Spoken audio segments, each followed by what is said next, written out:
ছাত্ৰ-ছাত্ৰীসকল আজি আমি নৱম শ্ৰেণীৰ বিজ্ঞানৰ অধ্যায় ৩ অণু আৰু পৰমাণু এই পাঠটোত থকা ভিতৰুৱা প্ৰশ্নসমূহ আৰু পাঠভিত্তিক প্ৰশ্নসমূহৰ সমাধান কৰিম। প্ৰথমে এই পাঠটোত থকা ভিতৰুৱা প্ৰশ্নসমূহ আণ্ডাৰলাইন কৰি লওঁ। চাবা প্ৰথমে তোমালোকে পেজ নম্বৰ 31ত আণ্ডাৰলাইন কৰিবা। পদাৰ্থৰ বিভাজ্যতাৰ ধাৰণাটো ভাৰতত খ্ৰীষ্টপূৰ্ব 500 চন মানতে বিবেচনা কৰা হৈছিল। কিমান চনত? খ্ৰীষ্টপূৰ্ব 500 চন মানত। ষ্টাৰ দি ৰাখিবা ইয়াত। পদাৰ্থৰ ক্ষুদ্ৰতম অবিভাজ্য কণাবোৰক কি বোলে? পৰমাণু বুলি কোৱা হয়। পদাৰ্থৰ ক্ষুদ্ৰতম, ইয়াত পদাৰ্থ দিয়া নাই, কিন্তু পদাৰ্থৰ ক্ষুদ্ৰতম অবিভাজ্য কণাবোৰক কি বুলি কোৱা হয়? পৰমাণু বোলা হয়। সাময়িকভাৱে গ্ৰীক দাৰ্শনিক ডেমক্ৰিটাছ আৰু লিউচিপাছ মতে যদি আমি পদাৰ্থ এটা ভাঙি গৈ থাকো, এটা সময়ৰ পাছত কণাবোৰ আৰু অধিক বিভাজন ঘটাব পৰা নাযাব। এই অবিভাজ্য কণাবোৰক ডেমক্ৰিটাছে এটম বুলি অভিহিত কৰিছিল। কোনে অভিহিত কৰিছিল? ডেমক্ৰিটাছে। পেজ নম্বৰ 31তে এণ্টইনি এল লেভইছিয়াৰে ৰাসায়নিক সংযোগৰ দুটা গুৰুত্বপূৰ্ণ বিধি উপস্থাপন কৰি ৰাসায়নিক বিজ্ঞানৰ ভেটি স্থাপন কৰিছিল।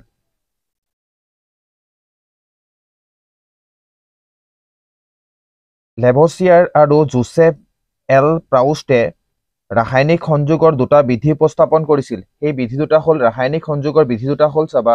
এটা হ'ল ভৰৰ নিত্যতা বিধি, আণ্ডাৰলাইন কৰি ল'বা। এটা হ'ল কি? ভৰৰ নিত্যতা বিধি। আনটো হ'ল স্থিৰ অনুপাত বিধি, স্থিৰ অনুপাত বিধি। ঠিক আছে,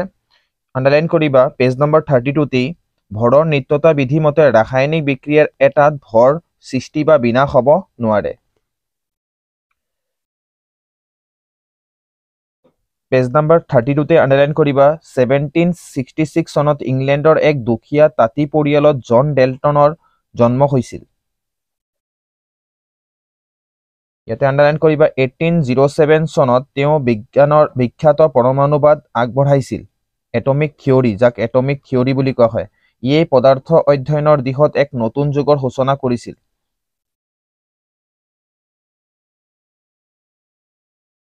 আণ্ডাৰলাইন কৰিবা, বহুতেই ইম্পৰ্টেণ্ট হয়। হাইড্ৰজেন আৰু অক্সিজেনৰ ভৰণ অনুপাত হ'ল 1:8। এইটো আহি পৰীক্ষাত ষ্টাৰ দি ল'বা। স্থিৰ অনুপাত বিধিটো আণ্ডাৰলাইন কৰিবা। স্থিৰ অনুপাত বিধিটো প্ৰাউষ্টে বুলি আণ্ডাৰলাইন কৰিবা। কি স্থিৰ অনুপাত বিধিটো? এটা ৰাসায়নিক যৌগত মৌলসমূহ সদায় নিৰ্দিষ্ট ভৰৰ অনুপাতত থাকে। পেজ নম্বৰ 32তে আণ্ডাৰলাইন কৰিবা। ডেল্টনে পদাৰ্থৰ বিভাজ্যতা ধাৰণাটো দাঙি ধৰিছিল, যিটো তেতিয়া পৰ্যন্ত এটা বিশুদ্ধ দাৰ্শনিক ধাৰণাহে আছিল। গ্ৰীকসকলে দিয়া এটম নামটো তেওঁ লৈছিল আৰু কৈছিল যে এটমবোৰ পদাৰ্থৰ ক্ষুদ্ৰতম কণা। এটমবোৰ কি? পদাৰ্থৰ ক্ষুদ্ৰতম কণা। পেজ নম্বৰ 32তে আণ্ডাৰলাইন কৰিবা। ডেল্টনৰ তত্ত্বৰ স্বীকাৰ্যসমূহ তলত দিয়া দৰে প্ৰকাশ কৰিব পাৰি। ডেল্টনৰ স্বীকাৰ্যসমূহ 1 number, 2 number, 3 number, 4 number, 5 number, এই পাঁচোটা প্ৰয়োজন আছে। ডেল্টনৰ স্বীকাৰ্যসমূহ পৰীক্ষাত আহিয়ে থাকে। ষ্টাৰ দি ৰাখিবা। ডেল্টনৰ স্বীকাৰ্যসমূহ পঢ়ি চাবা পাঁচোটাই। পেজ নম্বৰ 33 চাবা। পৰমাণুবোৰ কিমান ডাঙৰ? পৰমাণুবোৰ নিচেই সৰু। এইবোৰ অনুমান বা তুলনা কৰিব পৰা যিকোনো বস্তুতকৈ সৰু। বহু নিযুতৰো অধিক পৰিমাণে এটাৰ ওপৰত আনটো থোপ খোৱালে কথমপি এখিলা কাগজৰ সমান ডাঠ হ'ব। পৰমাণুবোৰ ইমানেই সৰু। পৰমাণুৰ ব্যাসাৰ্ধ, ইয়াত ষ্টাৰ দিবা। পাৰমাণৱিক ব্যাসাৰ্ধ নেনমিটাৰত জোখা হয়। পাৰমাণৱিক ব্যাসাৰ্ধ কিহেৰে জোখা হয়? নেনমিটাৰত জোখা হয়। 1 মিটাৰ = 10⁻n নেনমিটাৰ। হাইড্ৰজেনৰ আপেক্ষিক আকাৰ ব্যাসাৰ্ধ দিয়া আছে। হাইড্ৰজেন পৰমাণুৰ 10⁻⁻10, পানীৰ অণু 10⁻9, বালিকণা হ'ল 10⁻⁻4, পৰুৱাৰ হ'ল 10⁻⁻2। আণ্ডাৰলাইন কৰি ল'বা। হিমোগ্লবিন হ'ল কিমান? হিমোগ্লবিনৰ অণু 10⁻⁸। পেজ নম্বৰ 33তে আণ্ডাৰলাইন কৰিবা। মৌলবোৰৰ বাবে এক অতি সুনিৰ্দিষ্ট অৰ্থবহ চিহ্ন ব্যৱহাৰ কৰা প্ৰথম বিজ্ঞানীজন আছিল ডেল্টন।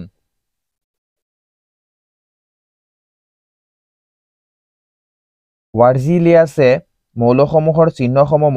মৌলটোৰ নামৰ এটা বা দুটা আখৰেৰে হ'ব লাগে বুলি পৰামৰ্শ আগবঢ়াইছিল। ডেল্টনে আগবঢ়োৱা মৌল কিছুমানৰ চিহ্ন দিয়া আছে চাবা hydrogen carbon oxygen page number 34ত আন্ডাৰলাইন কৰিবা কপাৰ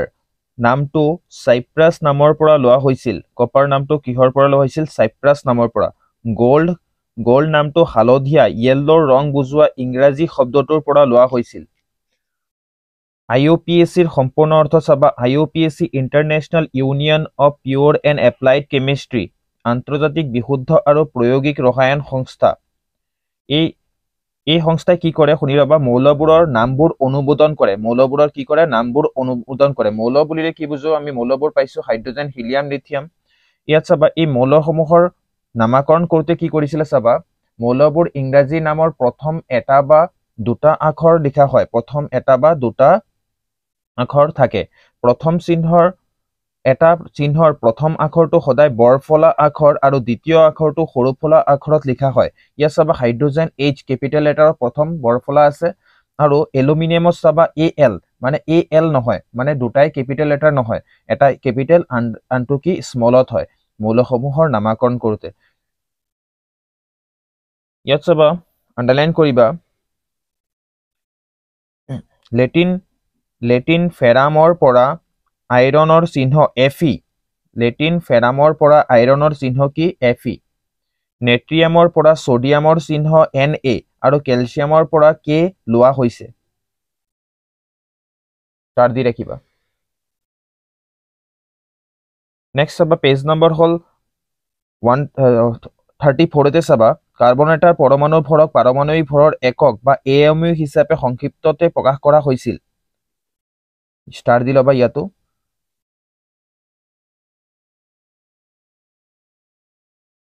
শেহতীয়া অনুমোদনাৱলী অনুসৰি এতিয়া ইয়াক ইউ একত্ৰিত ভৰ হিচাপে ধৰা হয় এতিয়া ইউ ৰে প্ৰকাশ কৰা হয় আগতে কি আছিলে AMU যেনে কাৰ্বনৰ চাবা কাৰ্বনৰ পাৰমাণবিক ভৰ হ'ব 1.0 ইউ পেজ নম্বৰ 35ত আন্ডাৰলাইন কৰিবা অণু কি অণু হল ৰাসায়নিকভাৱে যোজিত অৰ্থাৎ আকৰ্ষণী বলৰ দ্বাৰা দৃঢ়ভাৱে লগ হৈ থকা দুটা বা ততোধিক পৰমাণুৰ একোটা গোট বা অণুৰ সংজ্ঞা এনেকৈ দিব পাৰি মৌল বা যৌগ এটা স্বাধীন সত্ত্ব থকা যি ক্ষুদ্ৰতম কণাই মৌল বা যৌগটোৰ সকলোবোৰ ধৰ্ম প্ৰদৰ্শন কৰে তাক অণু বোলে ইয়াৰ পৰা ইয়ালৈ লিখিব পাৰিবা বা ইয়াৰ পৰা ইয়ালৈ লিখিব পাৰিবা পেজ নম্বৰ 36ত চাবা অক্সিজেনৰ এটা অণু অক্সিজেনৰ দুটা পৰমাণুৰে গঠিত সেইবাবে ইয়াক এটা দ্বিপাৰমাণবিক অণু বুলি কোৱা হয় O2 হিচাপে জনা যায় ষ্টাৰ দি ৰাখিবা ইয়াতো ষ্টাৰ দিবা ইয়াত পেজ নম্বৰ 36তে অণু এটা যিমান সংখ্যক পৰমাণুৰে গঠিত হয় তাক অণুটোৰ পাৰমাণবিকতা বোলে ষ্টাৰ দিবা ইয়াত পানী হাইড্ৰোজেন আৰু অক্সিজেনৰ অনুপাত হল 1:8 কাৰ্বন ডাই অক্সাইডত কাৰ্বন আৰু অক্সিজেনৰ অনুপাত হল 3:8 ষ্টাৰ দি ৰাখিবা ইয়াতো এমোনিয়াম হল নাইট্ৰোজেন আৰু হাইড্ৰোজেনৰ অনুপাত কি 14:3 MCQত তোমালোকৰ আহিব পাৰে কিছুমান মৌলৰ নাম দিয়া আছে নাম পাৰমাণবিকতা কি দিয়া আছে আৰ্গন এক পাৰমাণবিক হিলিয়াম এক পাৰমাণবিক অক্সিজেন হল দ্বিপাৰমাণবিক পেজ নম্বৰ 36তে আন্ডাৰলাইন কৰিবা বেলেগ বেলেগ মৌলৰ পৰমাণু নিৰ্দিষ্ট অনুপাতত লগ হৈ যৌগৰ অণু গঠন কৰে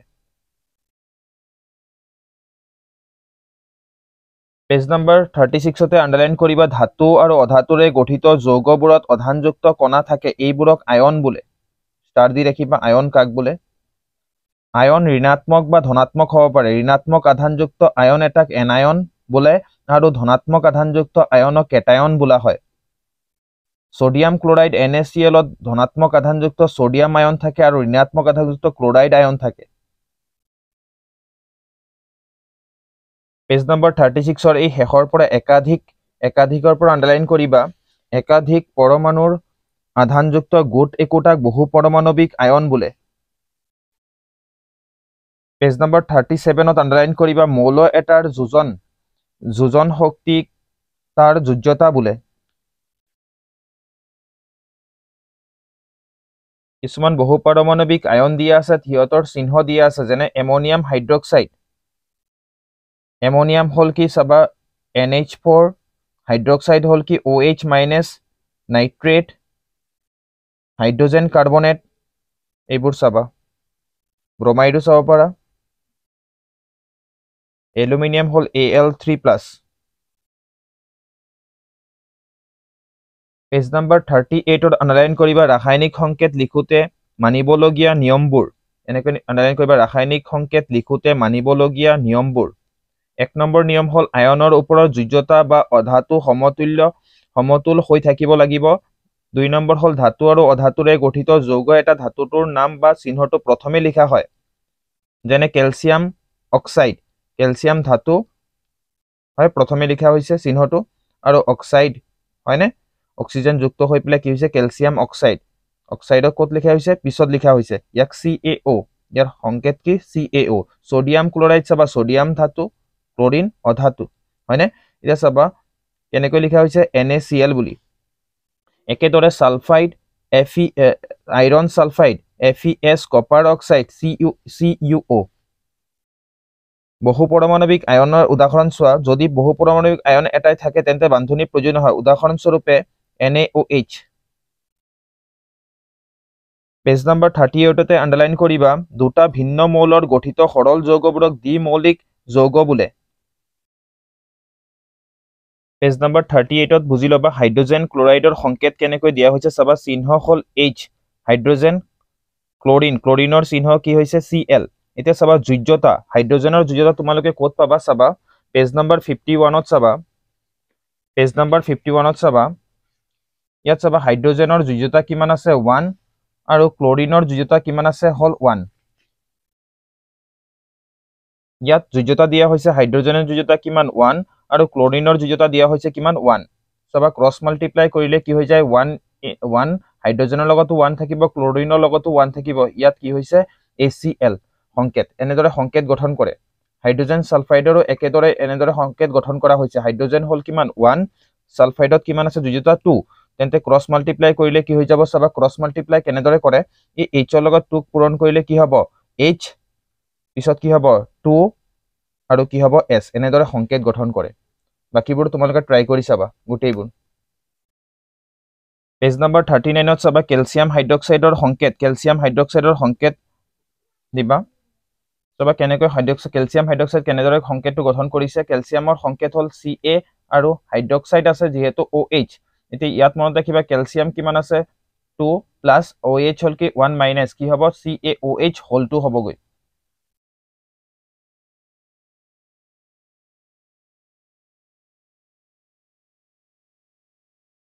পেজ নাম্বাৰ 39 ৰ 3.1 উদাহৰণ চাবা 3.2 উদাহৰণ চাবা হাইড্ৰোজেনৰ পাৰমাণবিক ভৰ কিমান 1U অক্সিজেনৰ পাৰমাণবিক ভৰ কিমান হয় 16U গতিকে দুটা হাইড্ৰোজেন পৰমাণুত এটা অক্সিজেনৰ পৰমাণু পাৰমাণবিক ভৰ ইয়াত চাবা কি আছে আমাৰ হাইড্ৰোজেন মানে কি আছে চাবা ইয়াত আমাক দিছিলে কি পানী কোৱেশ্চনত কি দিছে পানী ইয়াত যেহেতু পানী আছে চাবা H2 আৰু কি আছে O ইয়াত হাইড্ৰোজেন কেইটা আছে দুটা হাইড্ৰোজেনৰ পাৰমাণবিক ভৰ কিমান 1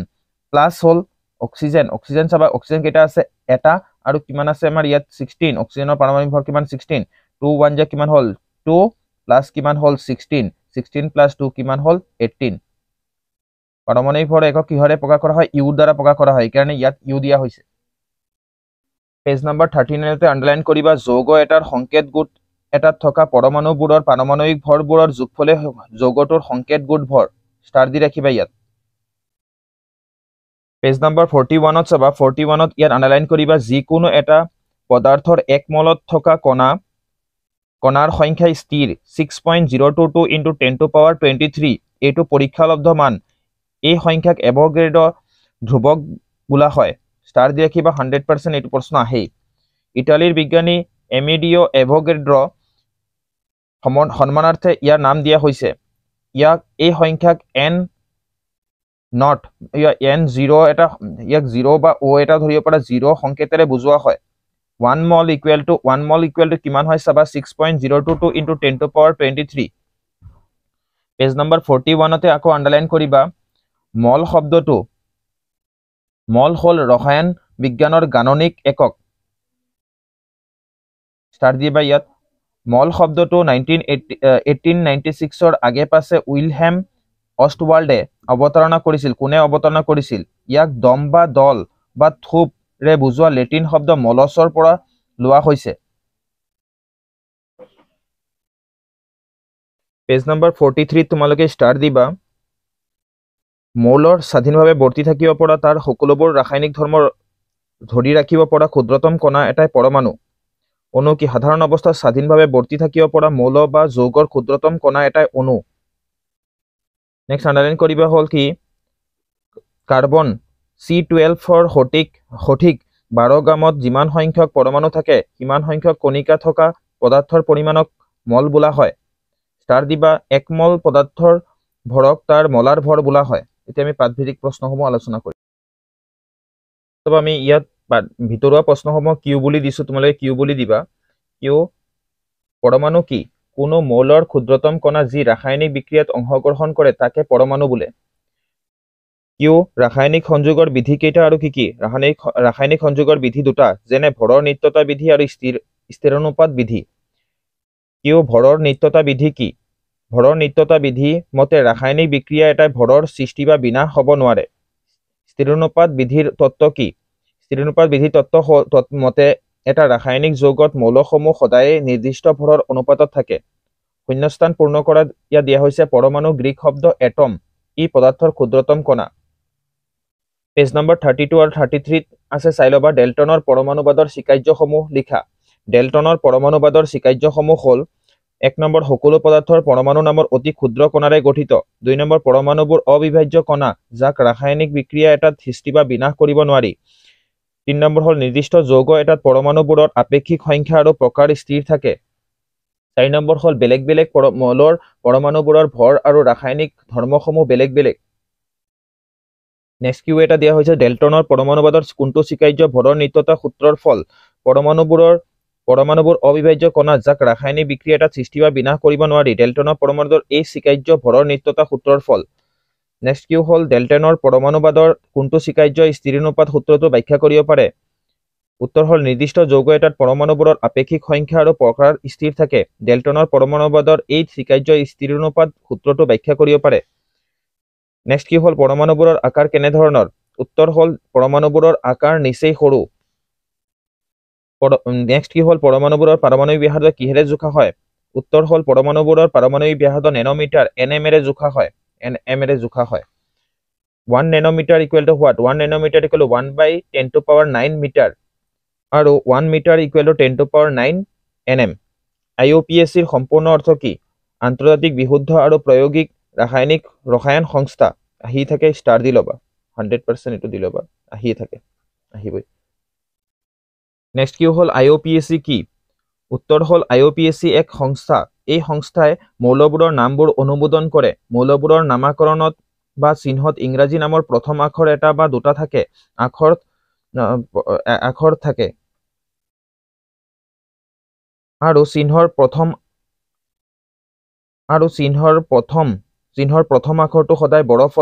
বৰফলা আখৰ আৰু দ্বিতীয় আখৰটো সদায় সৰুফলা আখৰৰ হয় যেনে হাইড্ৰোজেন H এলুমিনিয়াম Al ইয়াত চাবা সৰুফলা কোনটো আছে এই L টো কি সৰুফলাত আছে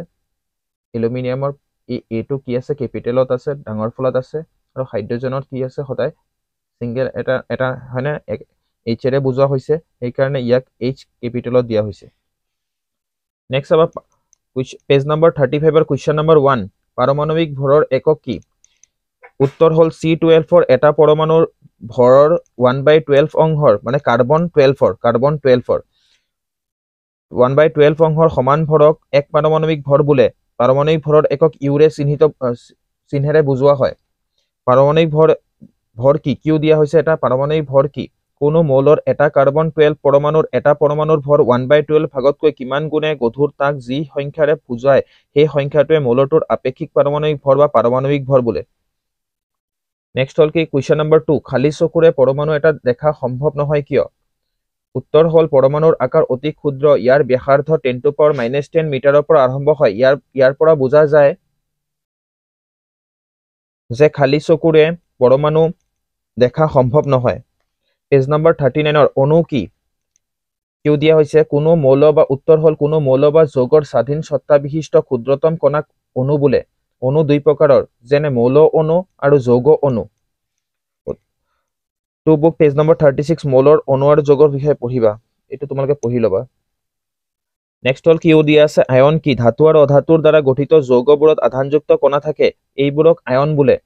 আয়ন দুই প্ৰকাৰৰ ঋণাত্মক আয়ন বা এনায়ন ধনাত্মক আয়ন বা কেটায়ন সোডিয়াম ক্লোৰাইডৰ ক্ষেত্ৰত তোমালোকক দিয়া হৈছে চাবা সোডিয়াম ক্লোৰাইডত Na+ সোডিয়াম আৰু ক্লোৰিন Cl- হয় ধনাত্মক আয়ন আৰু ঋণাত্মক আয়ন নেক্সট কিউ দিয়া হৈছে ৰাসায়নিক সমীকৰণ কাক বোলে উত্তৰ হল ৰাসায়নিক বিক্ৰিয়াৰ সাংকেতিক প্ৰকাশক ৰাসায়নিক সমীকৰণ বোলে পেজ নম্বৰ 39 1 নম্বৰ কোৱেশ্চনটো সংকেত লিখা 1 নম্বৰ হল সোডিয়াম অক্সাইড Na2O নেক্সট হল এলুমিনিয়াম ক্লোৰাইড সংকেত হল AlCl3 sodium sulphide 3 number Na2S magnesium hydroxide MgOH2 যৌগবোৰৰ নাম লিখা Al2SO4 ইয়াক এলুমিনিয়াম সালফেট বোলা হয় 2 নম্বৰটো CaCl2 calcium chloride K2SO4 potassium sulphate next 4 number KNO3 potassium nitrate CaCO3 calcium carbonate next question number 3 দিছে ৰাসায়নিক সংকেত পদটোৰ দ্বাৰা কি বুজোৱা হৈছে উত্তৰ হল ৰাসায়নিক সংকেত পদটোৰ দ্বাৰা মৌলিক বা যৌগিক পদাৰ্থৰ সংযুক্তিক প্ৰতীক ৰূপত উপস্থাপন কৰা এটা ব্যৱস্থা বুজোৱা হৈছে যেনে O2 পানী অক্সিজেন হল O2 পানী হল H2O page number 39 question number 4 ৰ 1 নম্বৰটো কি দিছে চাবা H2S অণু আৰু 2 নম্বৰত দিছে PO4 হল ইমান দিছে PO4 3- আয়নত কেইটাকৈ পৰমাণু আছে ইয়াত চাবা H2S অণুত তিনটা পৰমাণু আছে হাইড্ৰোজেন হল দুটা সালফাৰ কেইটা এটা H2S অণু তিনটা পৰমাণু আছে তাৰে দুটা হল হাইড্ৰোজেন আৰু এটা সালফাৰৰ পৰমাণু আছে এটা তোমালোকে লিখিও দিব পাৰা বা ওয়ান টা দিলেও হ'ব ইয়াত চাবা PO4 3- ইয়াত চাবা PO43 মানে অক্সিজেন কেইটা আছে 4টা আৰু ফসফৰাছ কেইটা আছে এটা মোট কেইটা হল 4 একে কেইটা হল 5টা PO4 3- আয়নটোত 5টা পৰমাণু আছে তাৰে এটা ফসফৰাছ আৰু 4টা হল অক্সিজেন কিউ এটা দিয়া আছে ৰাসায়নিক সংকেত লিখোতে মানিবলগীয়া নিয়মবোৰ লিখা to book page number 38 page number 38 ত দাগ দি ৰাখিছো তাত পৰা তোমালোকে কৰি লবা পেজ নম্বৰ 40 কোৱেশ্চন নম্বৰ 1 আণবিক ভৰ গণনা কৰা H2 ৰ আণবিক ভৰ ইয়াত চাবা হাইড্ৰোজেন কেইটা আছে দুটা হয়নে ইয়াত যদি মই H2 লো তেন্তে চাবা ইয়াত হাইড্ৰোজেনৰ প্ৰথমে কেইটা আছে হাইড্ৰোজেন ইয়াত 2 আহিব আৰু ইয়াৰ পাৰমাণবিক ভৰ কিমান হল 1 তেন্তে কি হ'ব 2 1 যা হল কিমান 2 আৰু ইউ পাৰমাণবিক ভৰ একক কিহৰে প্ৰকাশ কৰা হয় ইউৰে এই কাৰণে ইয়াত ইউ দিয়া হৈছে ইয়াত চাবা অক্সিজেন কেইটা আছে অক্সিজেন দুটা যদি মই ইয়াত O2 বুলি লও তেন্তে চাবা দুটা আছে আমাৰ কি অক্সিজেন হয়নে 2 আগত আহিব আৰু অক্সিজেনৰ পাৰমাণবিক ভৰ কিমান হল 16 দেন 216 যা কিমান হল 32 ইউ পাৰমাণবিক ভৰ লিখোতে সদায় কি দিব লাগে ইউ দিব লাগে Cl2 ৰ ক্ষেত্ৰত চাবা ক্লোৰিন কেইটা আছে ক্লোৰিন আছে হল দুটা ক্লোৰিনৰ পাৰমাণবিক ভৰ কিমান 35 পইণ্ট কিমান হল 5 মাল্টিপ্লাই কৰিলে কিমান হ'ব 71 পইণ্ট কিমান 0 ইউ মতে কিবা 35 দি পেলে মই মাল্টিপ্লাই কৰি দেখাই আছো 35.5 2 যা 5 2 গুণ 10 ৰ শূন্য হাতত কিমান আছে 1 5 2 গুণ 10 একে কিমান হল 11 হাতত কিমান আছে 1 3 2 গুণ 6 একে কিমান হল 7 দশমিক কেইঘৰ আগত আছে এঘৰ আগত ইয়াত এঘৰ দিবা মানে 71.0 বা ইয়াত 71 ইউ বুলি লিখিব পাৰি 71 ইউ বুলিও লিখিব পাৰি CO2 ৰ ক্ষেত্ৰত চাবা কাৰ্বন কেইটা আছে কাৰ্বন আছে হল কেইটা এটা কাৰ্বনৰ পাৰমাণবিক ভৰ কিমান 12 প্লাস অক্সিজেন কেইটা আছে দুটা অক্সিজেনৰ পাৰমাণবিক ভৰ কিমান 16 12 গুণ কিমান হল 12 2 16 গুণ কিমান 32 কিমান হল 32 আৰু 16 কিমান হল 2 2 4 3 1 4 44 ইউ CH4 ত চাবা কাৰ্বন কেইটা আছে এটা কাৰ্বনৰ ভৰ কিমান 12 প্লাস হাইড্ৰোজেন কেইটা আছে 4টা ভৰ কিমান 1 12 1 যা 12 4 1 যা কিমান 4 কিমান হল 16 ইউ C2H6 পাৰিবা তোমালোকে একেদৰে চাবা ইয়াত কি দিছে C2H4 ইয়াৰ ভৰ তোমালোকে ওলাব পাৰিবা নিৰ্ণয় কৰিব পাৰিবা NH3 ক্ষেত্ৰত চাবা নাইট্ৰোজেন কেইটা আছে এটা নাইট্ৰোজেনৰ পাৰমাণবিক ভৰ কিমান 14 প্লাস হাইড্ৰোজেন কেইটা আছে তিনিটা ইয়াৰ ভৰ কিমান আছে 1 হাইড্ৰোজেন পাৰমাণবিক ভৰ কিমান 1 14 গুণ 14 3 গুণ 3 কিমান হল 14 3 17 ইউ ইয়াত চাবা CH3OH ত কাৰ্বন কেইটা আছে এটা ভৰ কিমান 12 প্লাস দিবা হাইড্ৰোজেন কেইটা আছে তিনিটা হাইড্ৰোজেনৰ ভৰ কিমান 1 অক্সিজেন কেইটা আছে এটা ভৰ কিমান 16 হাইড্ৰোজেন কেইটা আছে আকৌ এটা ইয়াৰ ভৰ কিমান 1 এটো 1 এটা 1 আছে কিমান আছে 1 এটা আছে ইয়াত হ্যাঁ ইয়াত চাবা 12 গুণ কিমান হ'ল 12 3 গুণ কিমান 3 16 গুণ কিমান হ'ল 16 1 গুণ কিমান হ'ল 1 যোগ কৰিলে কিমান হ'ব 32U একেদৰে ACL ৰ নিৰ্ণয় কৰা আছে H2SO4 ৰ নিৰ্ণয় কৰা আছে NaOH ৰ নিৰ্ণয় কৰা আছে CaCO3 ৰ নিৰ্ণয় কৰা আছে তোমালোকে লিখি লবা H2O ৰ আণবিক ভৰ চাবা H2O ৰ হাইড্ৰোজেন কেইটা আছে দুটা পাৰমাণবিক ভৰ কিমান 1 অক্সিজেন কেইটা আছে এটা অক্সিজেনৰ পাৰমাণবিক ভৰ কিমান 16 2 1 যে কিমান হ'ল 2 1 16 1 যে কিমান হ'ল 16 16 প্লাস 2 ইকুৱেল টু কিমান হ'ল 18U পেজ নম্বৰ 40 ৰ কোৱেশ্চন নম্বৰ 2 ZNO আৰু Na2O আৰু K2CO3 ৰ সংকেত গোট ভৰ গণনা কৰা প্ৰদত্ত ভৰবোৰ ZNO দিয়া আছে কিমান 65U মানে কি ইয়াৰ ভৰ দিয়া আছে কিমান 65 সোডিয়ামৰ কিমান 23 দিয়া আছে পটাছিয়ামৰ দিয়া আছে হল 39 কাৰ্বনৰ দিয়া আছে 12 অক্সিজেনৰ দিয়া আছে কিমান 16 দিয়া আছে বুলি আমি গোটেইবোৰ লিখি ললো ZN ৰ সংকেত গোট ভৰ ZN কেইটা আছে এটা ZN ৰ কিমান দিছে চাবা ইয়াত 65U দিছে 65U দি প্লাই মাল্টিপ্লাই কৰিলো কিমান হল 65 গুণ কিমান হল 65U ইয়াত অক্সিজেন কেইটা আছে এটা কিমান দিয়া আছে অক্সিজেনৰ ভৰ আমাক দিয়া আছে 16 কিমান হল আমাৰ ইয়াত টোটাল 81U একেদৰে আমি Na2O ৰ নিৰ্ণয় কৰিছো ঠিক আছে বুজি পাইছা K2CO3 সংকেত গোট ভৰ গণনা চাবা K2CO3 ক্ষেত্ৰত পটাছিয়াম কেইটা আছে দুটা পটাছিয়ামৰ ভৰ কিমান দিছে 39U প্লাস কাৰ্বন কেইটা আছে এটা ভৰ কিমান দিয়া আছে 12U অক্সিজেন কেইটা আছে তিনিটা ইয়াৰ ভৰ কিমান দিয়া আছিল 16U মাল্টিপ্লাই কৰিবা প্লাস আছে প্লাস দিবা 12 গুণ কিমান হল 12 48 হল যোগ কৰিলে কিমান হ'ব 138U নেক্সট চাবা তোমালোকে উদাহৰণ নম্বৰ 3.12 কৰি দিছো 3.1 ত চাবা পানী H2O ৰ আপেক্ষিক আণবিক ভৰ গণনা কৰা পানী H2O ৰ আপেক্ষিক আণবিক ভৰ ইয়াত হাইড্ৰোজেন কেইটা আছে দুটা হাইড্ৰোজেনৰ পাৰমাণবিক ভৰ 1 প্লাস আছে প্লাস কৰিবা দুটা যোগ হৈ আছে যুক্ত হৈ আছে অক্সিজেনৰ ভৰ কিমান অক্সিজেন কেইটা আছে এটা ইয়াৰ ভৰ কিমান আছে হল 16 18U HNO3 ৰ আণবিক ভৰ নিৰ্ণয় কৰা HNO3 ৰ আণবিক ভৰ তোমালোকে পাৰিবা CaCl2 ৰ আণবিক ভৰ নিৰ্ণয় কৰা এটো হোমৱৰ্ক থাকিল কিউ এটা দি আছে এভোগেড্ৰৰ ধ্ৰুৱক বা এভোগেড্ৰৰ সংখ্যা কি এভোগেড্ৰৰ সংখ্যা কি যিকোনো এটা পদাৰ্থৰ 1 মলত থকা কণাৰ সংখ্যা স্থিৰ 6.022 * 10^23 টা এই সংখ্যাকে এভোগেড্ৰৰ সংখ্যা বা ধ্ৰুৱক বোলে এভোগেড্ৰৰ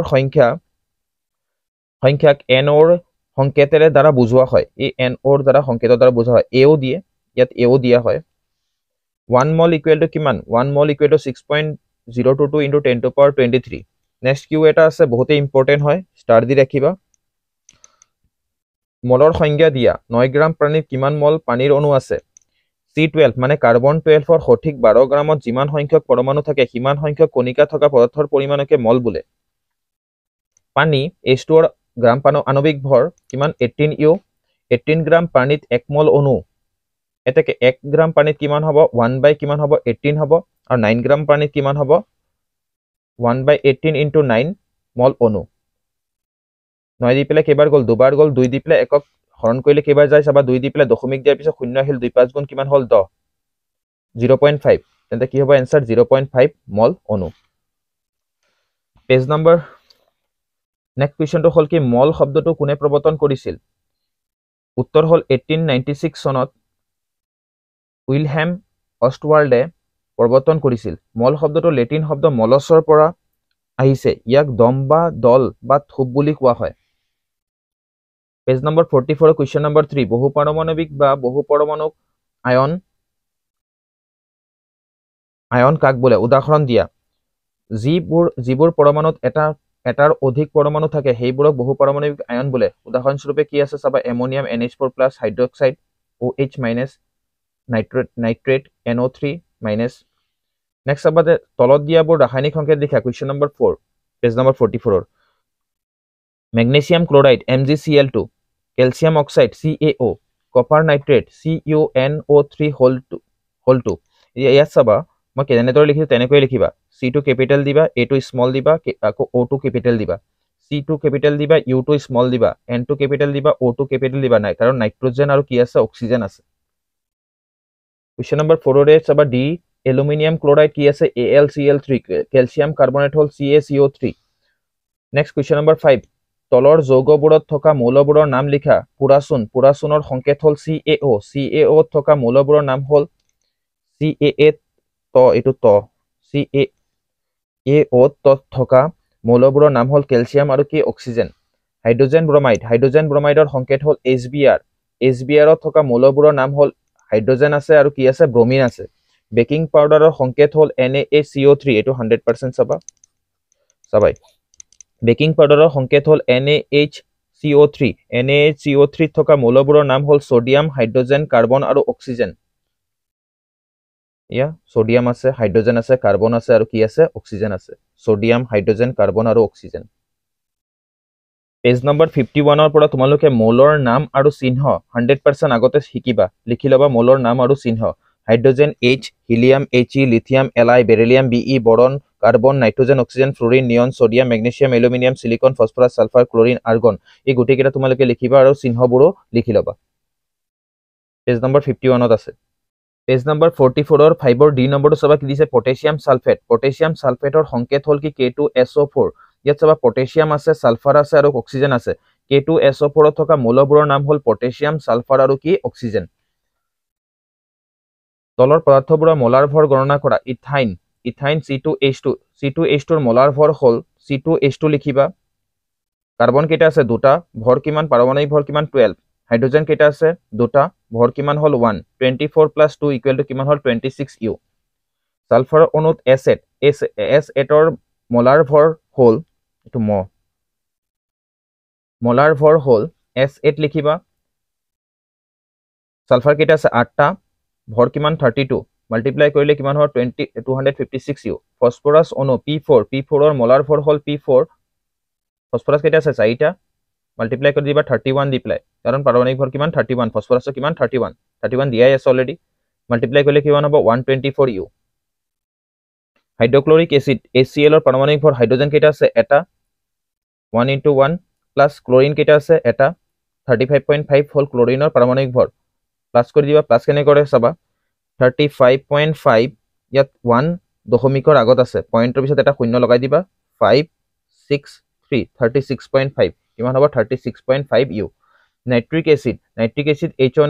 HNO3 চাবা হাইড্ৰোজেন কেইটা আছে এটা পাৰমাণবিক ভৰ কিমান 1 প্লাস দিবা নাইট্ৰোজেন কেইটা আছে এটা পাৰমাণবিক ভৰ কিমান 14 অক্সিজেন কেইটা আছে তিনিটা পাৰমাণবিক ভৰ কিমান 16 কিমান হ'ল প্লাস কৰিলে কিমান হ'ব 63U ইয়াত চাবা কোৱেশ্চন নম্বৰ পেজ নম্বৰ 44 ৰ কোৱেশ্চন নম্বৰ 7 ভৰ কিমান 1 মল নাইট্ৰোজেন পৰমাণুৰ ভৰ ইকুৱেল নাইট্ৰোজেনৰ গ্ৰাম পাৰমাণবিক ভৰ হয় ইকুৱেল টু 1 মল নাইট্ৰোজেন পৰমাণুৰ ভৰ ইকুৱেল টু 14 গ্ৰাম ডাইৰেক্ট তোমালোকে 14 গ্ৰাম লিখিলেও হ'ব এটো নিলিখিলেও হ'ব বা লিখিও ৰাখিব পাৰা ইয়াত চাবা নেক্সট কোৱেশ্চন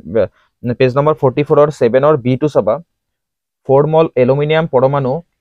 পাৰমাণবিক ভৰ 27 ৰ 1 মল এলুমিনিয়াম পৰমাণুৰ ভৰ 27 গ্ৰাম এতেকে 4 গ্ৰাম এলুমিনিয়ামৰ ভৰ কিমান হ'ব বেছি হ'ব কাৰণ এটা 1 মলত যদি তোমাৰ 27 হয় 4 মলত কিমান হ'ব বেছি হ'ব পূৰণ কৰি দিবা কিমান হ'ল 108 গ্ৰাম পেজ নম্বৰ 44 ত চাবা পেজ নম্বৰ 44 ৰ 7 ৰ C নম্বৰটো চাবা 10 মল সোডিয়াম সালফাইডৰ ভৰ কি বলিছে ভৰ কিমান হ'ব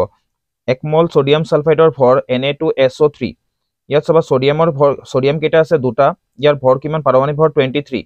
সালফাৰ কেইটা আছে এটা ইয়াৰ ভৰ কিমান হ'ল 32 অক্সিজেন কেইটা আছে তিনিটা ইয়াৰ ভৰ কিমান আছে 16 46 প্লাস 23 টু যা কিমান হ'ল 46 32 গুণ 32 3 16 গুণ 48 যোগ কৰি দিবা কিমান হ'ব 126 গ্ৰাম পালো আমি এতেকে 10 মল সোডিয়াম আমাক ইয়াত 10 মল সোডিয়াম সালফাইড বুলি কৈছে 10 মল সোডিয়াম সালফাইডৰ ভৰ হ'ব কিমান বেছি হ'ব তেন্তে পূৰণ কৰি দিবা পূৰণ কৰিলে কিমান হ'ল আমাৰ 1260 গ্ৰাম নেক্সট কোৱেশ্চন হ'ল পেজ নম্বৰ 44 কোৱেশ্চন নম্বৰ 8 মললৈ পৰিৱৰ্তন কৰা 12 গ্ৰাম অক্সিজেন গেছ প্ৰথমে অক্সিজেনৰ আণবিক ভৰ নিৰ্ণয় কৰো অক্সিজেন কি ফৰ্মত থাকে দ্বিপাৰমাণবিক অণু দ্বিপৰিমাণ মানে কি O2 হ'ব O2 চাবা ইয়াত কিমান আছে ইমান অক্সিজেন কেইটা আছে দুটা ইয়াৰ পাৰমাণবিক ভৰ কিমান 16 216 কিমান হ'ল 32 গ্ৰাম এতিয়া 32 গ্ৰাম অক্সিজেন গেছ ইকুৱেল টু 1 মল এতেকে 1 গ্ৰাম অক্সিজেন গেছ কিমান হ'ব 1/32 আমাক কিমান গ্ৰাম ওলাব দিছে 12 গ্ৰাম ওলাব দিছে এতেকে 12 গ্ৰাম অক্সিজেন গেছ হ'ব কিমান 1/32 * 12 3 দি প্লাস ইয়াত আমি কাটি দিলো 4 দি প্লাস 4 8 গুণ 32 আৰু 4 3 গুণ কিমান হ'ল 12 3 গুণ কিমান হ'ল 3 3 গুণ কিমান হ'ল 3 আৰু 8 তলত আছে সব হৰণ কৰিলে কি হ'ব ইয়াত আমি 3 হৰণ কৰিম 8 এৰে ঠিক আছে 8 দি পেলাই কেইবাৰ যাব প্ৰথমে 0 দশমিক দিলো 0 এটা আহিল ইয়াত 0 এটা দিবা আগফালে প্ৰথমে যাব 8 3 গুণ কিমান হল 24 নামিল কিমান হল 6 দশমিকৰ কাৰণে কিমান আহিল 0 8 7 গুণ কিমান হ'ব 56 হ'ব নামিব কিমান 4 দশমিকৰ কাৰণে 0 আহিব 8 5 গুণ কিমান হল 40 কৰি লবা এইটো হৰণটো কিমান হ'ব 0.375 মল পানী প্ৰথমে পানীৰ আণবিক ভৰ নিৰ্ণয় কৰি লোৱা পানীৰ আণবিক ভৰ কিমান হল 18 গ্ৰাম এতিয়া 18 গ্ৰাম পানী ইকুৱেল টু 1 মল 1 গ্ৰাম পানী ইকুৱেল টু কিমান হ'ব 1/18 20 গ্ৰামত ওলাব দিছে কিমান 20 গ্ৰাম পানী ওলাব দিছে 20 গ্ৰাম পানী ইকুৱেল টু 1/18 ইনটু 20 2 দি পেলাই কাটি দিলো 2 9 গুণ 18 2 10 গুণ 20 কিমান থাকিল 10/9 থাকিল 9 দি পেলাই 10 হৰণ কৰিলে 9 গুণ কিমান হল 9 নামিল কিমান 1 দশমিক দিলো 0 আহিল 9 গুণ কিমান হল আকৌ 9 হল দশমিকৰ কাৰণে কিমান আহিল আকৌ চাবা ইয়াত 0 এটা আহিল 9 গুণ কিমান হল 9 নামিলব কিমান 1.11 এনসাৰ কিমান হ'ব 1.11 মল পেজ নাম্বাৰ 44 ত চাবা 8 সি নম্বৰ কোৱেশ্চনটো 22 গ্ৰাম কাৰ্বন ডাই অক্সাইডৰ প্ৰথমে আণবিক ভৰ নিৰ্ণয় কৰি লোৱা কাৰ্বন ডাই অক্সাইডৰ আণবিক ভৰ কেনেকৈ নিৰ্ণয় কৰিলে চাবা কাৰ্বন কেইটা আছে এটা ইয়াৰ পাৰমাণবিক ভৰ কিমান 12 প্লাস অক্সিজেন কেইটা আছে দুটা ইয়াৰ পাৰমাণবিক ভৰ কিমান 16 গ্ৰাম দিবা 12 প্লাস 32 ইকুৱেল কিমান হল 42 গ্ৰাম হল এতিয়া 42 গ্ৰাম কাৰ্বন ডাই অক্সাইডৰ হয় 1 মল এতেকে 1 গ্ৰাম কাৰ্বন ডাই অক্সাইড কিমান হ'ব 1 বাই কিমান হ'ব এই 44 কত আহিব তলত কিমান গ্ৰাম ওলাব দিছে 22 গ্ৰাম কাৰ্বন ডাই অক্সাইড ওলাব দিছে তেন্তে 22 gram carbon dioxide equal to কিমান হ'ব 1/44 কিমান হল মাল্টিপ্লাই 22 এই 22 কত যাব ইয়াত পূৰণ হৈ যাব 22 দি পেলাই কেইবাৰ গল 22 দি পেলাই কেইবাৰ গল দুবাৰ কাটিলো 1/2 বাচি গল 2 দি পেলাই 1 হৰণ কৰা দশমিক দিলো 0 আহিল 2 5 গুণ কিমান হল 10 0.5 মল পেজ নম্বৰ 44 কোৱেশ্চন নম্বৰ 9 ভৰ কিমান 0.2 মল অক্সিজেন পৰমাণুৰ 1 মল অক্সিজেন পৰমাণুৰ ভৰ হল 16 গ্ৰাম 0.2 মলত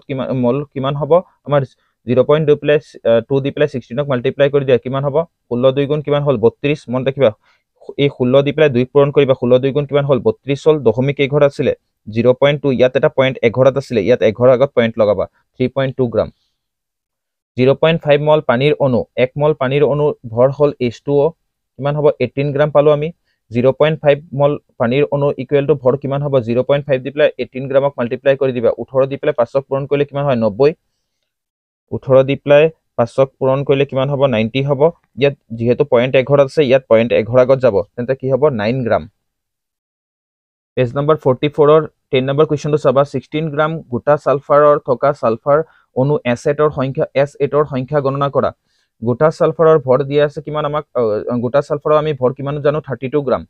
1 মল সালফাৰৰ কিমান হ'ব S8 ৰ ভৰ কিমান হ'ব যেহেতু সালফাৰ কেইটা আছে 8টা 8 দি পেলাই 32 গ্ৰামক মাল্টিপ্লাই কৰি দিবা ইকুৱেল টু 256 গ্ৰাম পালো ইয়াত চাবা এতিয়া অণুৰ সংখ্যা কি হয় পদাৰ্থ ভৰ বাই মোলাৰ ভৰ ইনটু এভোগাড্ৰৰ সংখ্যা ইনটু কি হয় এভোগাড্ৰৰ সংখ্যা কত পাবা মই দেখাই দি আছো তোমালোকক মোলাৰ ভৰ কণিকাৰ পদাৰ্থ সংখ্যা বা এভোগাড্ৰৰ সংখ্যা হয় আৰু অণুৰ সংখ্যা নিৰ্ণয় কৰিবলৈ আমি কি ব্যৱহাৰ কৰিম পদাৰ্থ ভৰ বাই মোলাৰ ভৰ ইনটু এভোগাড্ৰৰ সংখ্যা অণুৰ সংখ্যা ইয়াৰ দ্বাৰা নিৰ্ণয় কৰিব পাৰি আৰু মোলাৰ ভৰ ইয়াৰ দ্বাৰা নিৰ্ণয় কণিকাৰ পদাৰ্থ সংখ্যা বা এভোগাড্ৰৰ সংখ্যা ইয়াত চাবা অণুৰ সংখ্যা আৰু পদাৰ্থ ভৰ আমাক কিমান দিয়া আছে আমাক কোৱেশ্চনত 16 দিয়া আছে 16 লিখিলো মোলাৰ ভৰ কিমান দিয়া আছে আমাক মোলাৰ ভৰ দিয়া আছে কিমান 256 দি পেলাই আমি 6.022 কাটি দিলো কাটাৰ পিছত আমি চাবা ইয়াত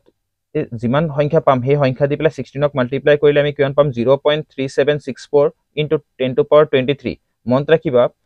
ইয়াক বৈজ্ঞানিক সংখ্যা বা পাৰমাণবিক সংখ্যা বুলি কোৱা হয় বৈজ্ঞানিক সংখ্যা বা পাৰমাণবিক সংখ্যাত দশমিকৰ আগৰ সংখ্যাটো সদায় মনত ৰাখিবা ইয়াত 1ৰ পৰা 10ৰ ভিতৰত হ'ব লাগিব মানে 1 2 3 4 5 6 7 8 9 লৈকে হ'ব লাগিব ক্লাছ 8ত আমি পাইছিলো তেন্তে ইয়াত আমি কি লিখিব পাৰো এই 3 টোক আগুৱাই দিলো 3 টোক আগুৱাই দিলে ইয়াত কি হ'ব 23 ঠাইত কিমান হৈ যাব 10 টু পাৱাৰ কিমান হৈ যাব 22 টা অণু হৈ যাব ইয়াত মনত ৰাখিবা এভোগাড্ৰৰ সংখ্যাৰ মান কিমান এভোগাড্ৰৰ সংখ্যাৰ মান হ'ল 6.022 ইনটু 10 টু পাৱাৰ 23 জন ডেল্টনৰ জন্ম হৈছিল কিমান চনত 1766 চনত ডেল্টনে জন্মগ্ৰহণ কৰিছিল ইংলেণ্ডত মৌল এটাৰ অণুবোৰ দেশৰে গঠিত পৰমাণুৰে গঠিত 16 গ্ৰাম অক্সিজেনত কিমান মল পৰমাণু থাকে 1 মল মল শব্দটো অৱতাৰণা কৰা বিজ্ঞানীজন নাম হ'ল উইলহেম অষ্টৱাৰ্ড কিমান 1896 ৰ আগে পাছে নেক্সট কিউ এটা হ'ল 1 mole equal to 6.022 into 10 to power 23 টা যোজ্যতা কি মৌল এটাৰ যোজন শক্তিক তাৰ যোজ্যতা বোলে পদাৰ্থৰ ক্ষুদ্ৰতম কণাক কি বোলে? পদাৰ্থৰ ক্ষুদ্ৰতম কণাক অণু বোলে। এটম শব্দটো গ্ৰীক ভাষাৰ এটমছ শব্দৰ পৰা আহিছে। এই শব্দটোৰ অৰ্থ কি? এই শব্দটোৰ অৰ্থ হ'ল অবিভাজ্য। পৰম উষ্ণতা গেছৰ আয়তন কিমান? 0। 1 লিটাৰ ইকুৱেল টু 1000 ঘন চেণ্টিমিটাৰ। ক্লৰিনৰ পাৰমাণৱিক ভৰ 35.5। আধুনিক পাৰমাণৱিক মতবাদৰ জনক কোন? J Thomson. পৰমাণুৰ প্ৰত্যক্ষ কৰিবলৈ ব্যৱহাৰ কৰা শক্তিশালী অণুবীক্ষণ যন্ত্ৰ হ'ল ষ্টেম। সাধাৰণ উষ্ণতা তৰল অধাতু হ'ল ব্ৰমিন। IUPACৰ সম্পূৰ্ণ অৰ্থ লিখা। IUPACৰ সম্পূৰ্ণ অৰ্থ আগত দিয়া হৈছিলে, এইটো 100% চাব। ছাত্ৰ ছাত্ৰীসকলক এক অনুৰোধ যে তোমালোকে যদি আমাৰ ভিডিঅ' ভাল লাগিছে তেন্তে লাইক কৰিবা আৰু তোমালোকৰ ফ্ৰেণ্ডছৰ মাজত এই ভিডিঅ'টো শ্বেয়াৰ কৰিবা বুলি আশা ৰাখিলোঁ।